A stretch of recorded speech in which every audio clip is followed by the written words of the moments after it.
Ito yung treasure site. Kung makikita ay mayroon dito sa isang bato ay naka-triangle equilaterals na mayroon sa loob X. At itong sign kung makikita sa stone or bato ay orientation ito ng compass nga 360 degrees nga para siyang arrow nga papunta dito. At saka clock ito na setting, dalawa ang ibig sabihin. Dito makikita natin may reference ng water is blue, mountains green, 360 degrees, north o norte, south 180, 90 degrees, east and 270 west direction. Center yung heart or puso. Natin ito or ng tao or man-made, mga ka-discover.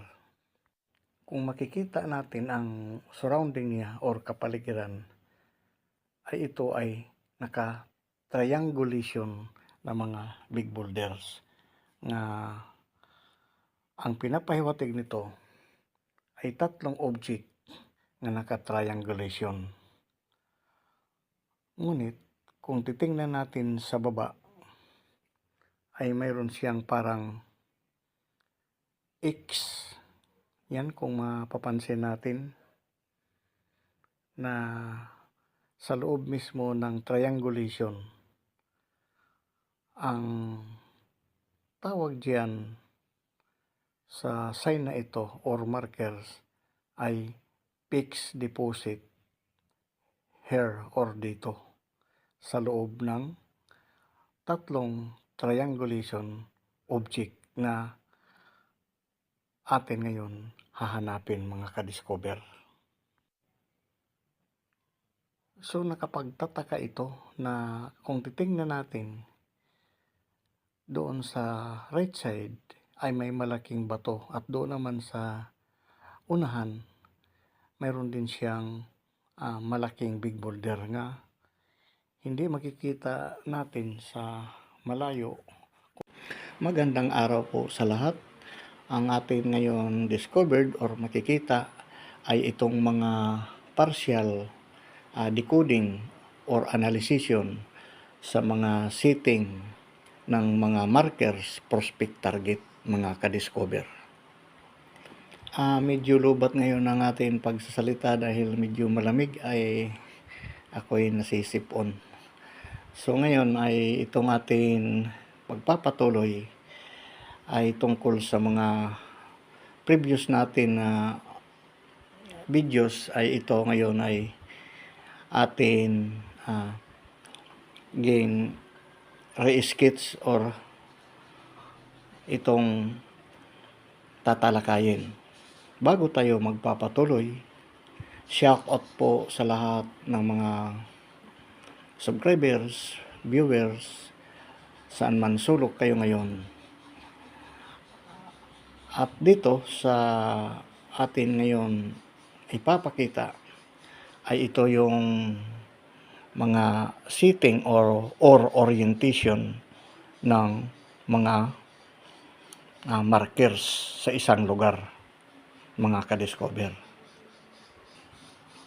Noong una sa videos natin ay hindi natin nakita ang mga prospect target. Ito ngayon kompleto na at atin ngayon na research or na saliksik ang mga sign na hindi natin nakita sa una. Ito ngayon, sambang unahin natin ay itong markers na may X.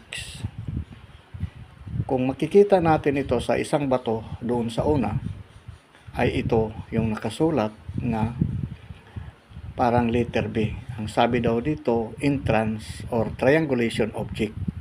Pasok pa rin ito na sign. Ngunit, ito ay isa lang din ang kahulugan at may X dito sa loob. Nga itong sign, kung titingnan natin maigi, yung letter B at saka baliktad at saka may X sa loob. Kung makikita natin sa Imperial Navy ay number 10 itong markers na ito. Ayan. Imperial Navy. Number 10 din ito. So, ito din na X ay number 10 din sa Imperial Army.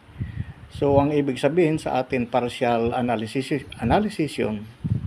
ay dalawa ang karakter dito. So, malilito lang talaga sa atin pagde-decode or analysis mga ka-discover. Ngayon, continuous. Itong mga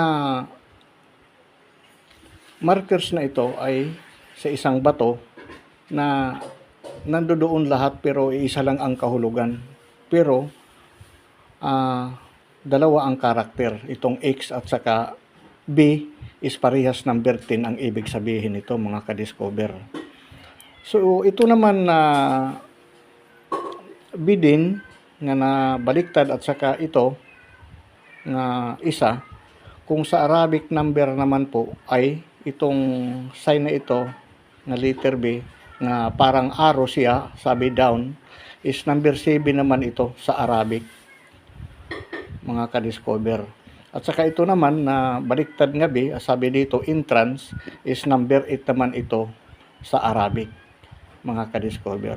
So nakakalito, ibig sabihin marami po silang characters na word or numbers na ginamit para malito ang magbabasa na hindi matagpuan, pero disimla bago pa iisa lang ang kahulugan, pero marami siyang markers or sign nga ginamit dito.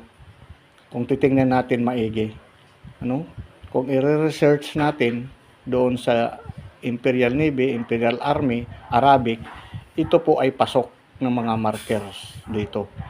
Kaya walang nakakakuha sa mga iba na manual maliban sa mga scanner, kasi direkta na hindi na ito nila pinapakinggan dahil nga scanner.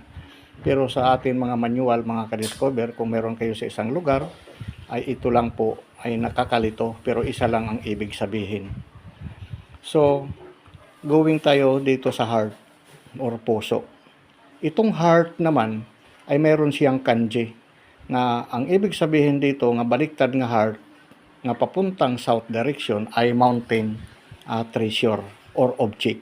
Nga meron siya dito kanji. Marami ditong kahulugan. Kung atin sa mga decoder na magagaling, mayroon pa ito. Sana madagdagan na lang po ito ninyo. So sa akin lang partial analysis yun. Ito po ay, alam naman ito nga parang letter T, ay close tunnel doon sa treasure book. Tapos, dinagdagan dito ng mayroon para siyang pagguhit, ay down. Ibig sabihin, treasure close down. Tapos, kung makikita naman natin ito nga parang salukot, ang ibig po sabihin nito ay kayamanan or object sign. O wala namang ibang kayamanan na binabaon kundi gold at saka mga precious stone or iba pa. Kung sa Arabic naman ito, ganun din ang sign nito. Ito. Ngayon, ito naman na may triangle din dito sa heart sa loob. Kung makikita natin ito sa unang videos, nandoon ito. Kaya ito ngayon ang ating kompleto na partial decoding at analysis. Itong heart, nga meron siyang parang letter T. Pwede siya person, inter. Pag ganito kasi parang bahay, person, inter. Sa loob, down. So para siyang naka-triangle din pero heart siya. Ngayon, punta tayo dito sa isang bato. Mayroon naman siya sa una dito, mayroon naman siya counter na ganito din ang sign, triangulation. Ito din ang sign ng arrow papunta dito. So kung ididikod naman natin ito sa maigi, ay arrow papunta dito, dalawa lang. So kung titingnan naman natin to sa Imperial Navy is number 9 naman ito na nakasulat. Nga pwede siya number 9 papunta dito sa sapa. Ito may sign nga correct. Kaya nasa sapa daw ang target papunta dito. Ato isa lang din ito, ginhalo na lahat nila arrow pero number 9. Papunta ka dito, posible number 9 ang distance or ang lalim. Dahil partial analysis lang ito mga ka-discovered, no? Ngayon, ito naman na malaking din stone or bato, mayroon naman din siya sign, ginulit-ulit lang nga sa Imperial Navy na naman is number 8 na naman itong sign nga parang siyang 7 nga litra, para naman siyang arrow nga papunta dito, pero number 8 po ito. Ayan, nga Japanese Imperial Navy na number, mga ka-discover. So ngayon itong decoding natin ay napakaganda ito sa atin analyzation dahil posible nga ganito ang pag setting nila or orient ng kanilang pagbari or pagbaon. Kung titingnan natin maigi ito mga ka-discover, ayan. Ito po yung creek or rivers, ito po yung bundok baliktad. Ang heart ay nasa gitna. Itong malalaking big boulder, ito yung may mga sign nga malilito pero parehas lang mga kahulugan. Nga kung titingnan natin ito yung south, ito yung north, 360 degrees, ito yung east, 90 degrees, ito naman yung west, 270 degrees po, mga ka-discover. Ngayon, kung ang sabi pa ay i-error image natin or baliktad na ating logical na pamamaraan, ay ang bundok ay nasa ibaba na. Ito na ang nasa unahan, pero babaliktarin natin, mga ka-discover. Ito na, no? Gimbaliktad natin. Kanina ang puso dito sa north, ang north naman ay dito sa south. Ibinaliktad natin itong mirror image sa sinasabi. Ito na ngayon yung bundok. Ito na yung sapa. Ito na yung heart or puso nga naka-align na para siyang tao. Ayan, no? Kung titingnan natin mga ka-discover, doon sa actual ay sa inyong analyzation ay parang mata or tao na hugis. Ayan nga nila lang. Ito yung mata, ito yung ilong, ito yung isang mata, ito yung baba. Nga ang ibig sabihin nito ng puso nga nakabaliktad, nga sabi pa image or baliktad nga pamamaraan ay mountain treasure, nga posible na nandito ang kuweba sa bundok na sikreto. Pero ang kanilang pagbaon, dahil sa atin na lang analyzation, ay mahirap na itong akyating na bundok maliban sa chopper or helicopter ang pupuntan or kabayo or kalabaw dahil napakataas ito. So kung mabigat ang kanilang dala, dito na lang talaga sa paanan ng bundok sila magtatago. Na possible na itong markers ay nasa paanan ng bundok. Siguro ko ang ang distance dito sa heart mula dito sa tuktok ng bundok na ito ay nasa 3 kilometers ang layo po. Tapos dito yung creek, mga ka-discover. So ngayon, babalik rin naman natin sa dati, sa una. Ito po yung tamang na locates doon sa area. Ganito ang pagkalagay. Di ba? Baliktad, nasa ilalim ang bundok. Yung heart ay nasa baba.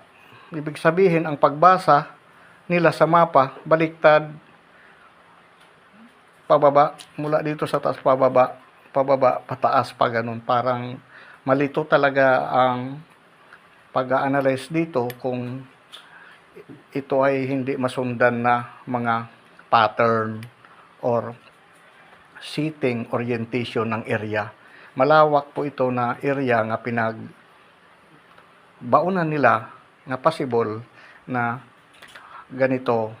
Sa ibang lugar, sa inyong lugar mga ka-discovered, kung meron kayong makita ay pag ganitong heart ay diyan mismo malapit lang ang mga target.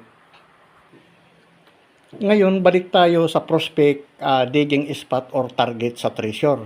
Ito na, no? Malapit na. Kung makikita natin ito, mga ka-discover, mayroon po mga yelo na sabi pa nakatanim na kamuti. Ito, 4 sa 2, 3, 4. Kung titingnan natin ito, 1, 2, 3, 4. Ang ibig sabihin, pag mga ganito po na mga sign or pattern ay multiple treasure. 5 below ang tawag dito dahil sa ating partial analysis dahil center tong heart. Ito yung mga yellow ang prospect target. So ngayon naka-triangle din ito. Nag-form din sila ng triangle. Iyan, no? Kung iuukit natin is a obvious triangle. Nandito yung isa. Ngayon nag-cross naman sila dito, mga ka-discover. Ayan, no? 1, 2, 3, 4. Cross pattern and triangulation. Ngayon, ang pagbaon nila, no, nasa north, at saka west, at saka south. Leave nila ang east direction dahil ito lang ang reference nila nga ito yung araw nila. Dito sila mag-umpisa papunta sa right side. Magaw pa. Ngayon, dito, may prospect tayo dito na rock enclosed, itong malaking bato. Na nandito yung sinasabi nilang maliit lang na yung mga small, yung quick, sabi pa deposit, mga maliliit, nga ito ang prospect target na malaking bato. Kung papasok naman tayo sa pattern analysis o logical nga sinasabi, itong X ay ito, naka-X din mga ka-discover. Ito ang matindi, ang sekreto. Na wala doon, nandito sa bato, pero X din itong triangulation na stone. So, lalagyan natin siya ngayon ng pattern. Ito, no? Lalagyan stick para malaman natin talaga ang, ayan, ang sekreto. Diba mga ka-discovered, naka-letter X na dahil dito sa triangulation. Nasa gitna na po ang heart or puso. Nga ibig sabihin pag may X, nandito talaga ang spot sa ilalim. Bago pa close or under target talaga ang malaki nasa gitna. Ito nga nakapaligid, ito ay maliliit nga may distance.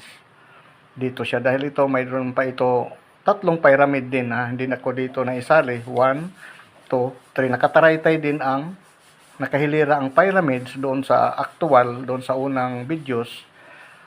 Naka horizontal ang pyramid. Isa dito, isa dito, isa dito. Hindi na lang natin isinali. Dahil ito lang talaga ang kailangan. Diba? Naka-X na ang pattern. Ang galing nila ng kanilang sekreto. So ngayon, ang target nga dalawa, tinamaan dito sa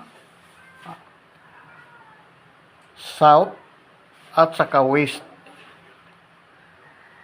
Naka-triangulation. Ngayon, ginlib na naman nila ang north. Kasi ang norte ay 360 degrees ay center dito talaga sa puso ang malaki.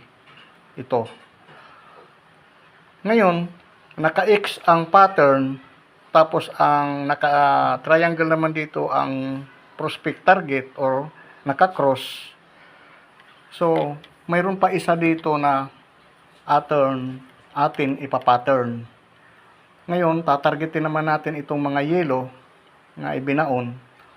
Magiging cross na naman ito mga ka-discover ang kanyang pattern or setting. Ngayon, alisin natin ito. Ilalagay natin naman ito dito sa yellow, target to target. Ngayon, ilalagay naman natin itong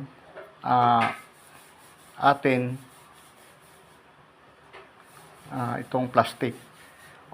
Nakakross na sila mga ka-discovered. Tinamaan lahat ang prospect target itong mga yellow nga nakabaon. 'Di ba naka-cross pattern na siya? Kanina X, dalawa lang ang tinamaan. Ngayon nang ilagay natin ang cross na sign or markers ay tinamaan na lahat. Ngayon, naglalaro naman sila sa north at saka south. Wala ang east. Kasi dito yung araw, 90 degrees. Mga ka-discovered. So, napakaganda itong nalaman natin o napagtsagaan mag-research or mag-pattern analysis or logical nga posible sa inyong mga lugar or saan man mga ka-discovered nga ganito ang style sa kanilang technique sa treasure site sa isang lugar mga ka-discover. Napakaganda ito ngayon na atin na ipakita para masundan ang real videos doon sa una ko na game load ay nandoon ito lahat mga ka-discovered. Sketch ko na lang para makita o maklaro kasi doon sa una hindi klaro na ito yung setting or clear prospect target partial analysis sa atin treasure dig site or location or area. So hanggang dito na lang si Green Discovery at marami po salamat sa inyong panonood at pagsusubaybay sa ating YouTube channel.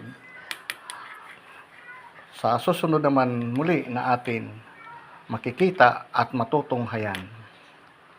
Bye-bye!